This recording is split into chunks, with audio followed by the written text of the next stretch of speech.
ကိုရီးယားဆိုင်နေမှာဒီထဲမှာထွက်ပြေးနေတာကိုခြေကိုတော်နေမရဘူးလုံးဝအကွဲမန်လေးထဲမှာတော့ဘယ်လိုနေလဲမသိဘူးပဲမတို့ဆိုင်ကတော့တော်ကိုအချင်းကြီးစိုးပြီးတော့ရှစ်ဖတ်ပြမဟုတ်လမ်းလိုက်တာအကွဲနဲ့ကိုရီးယားကြောက်အားလန့်အားနဲ့ထွက်ပြေးပါတယ်ဆိုမှဘယ်နှမ်းမှပြေးကြမရှိဘူးဘယ်ပြေးလို့ပြေးရမှမသိဘူး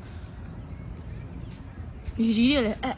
ပြေးမယ်ဘယ်လိုခုံဆင်းရတော့မှလို့ပြေးရမှလို့နဲ့ဟိုဘက်ကြည့်လိုက်တော့တရားအဟောင်းကြီးရပါ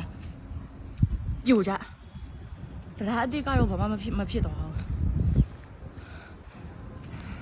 ဆိုင်မှာစားနေတဲ့ဧည့်သည်ကြီးလည်းအမှမောက်ပြီးတော့နေရတယ်မန်လေးတခြားနေရာတွေတော့ဘယ်လိုလဲမသိဘူးတရားကြီးကတော့ကျိုးသွားတယ်ဆိုင်မှာဟိုဘက်မှာလည်းဖျားကြီးလည်းပြုတ်ကြညီကြီးတွေဘယ်တော့အပ်သွားလဲမေးရောမြေကြီးတွေ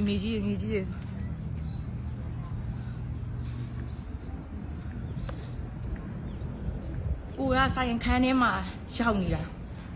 ပြေးတာကိုကံကောင်းနဲ့ပဲပြောရမယ်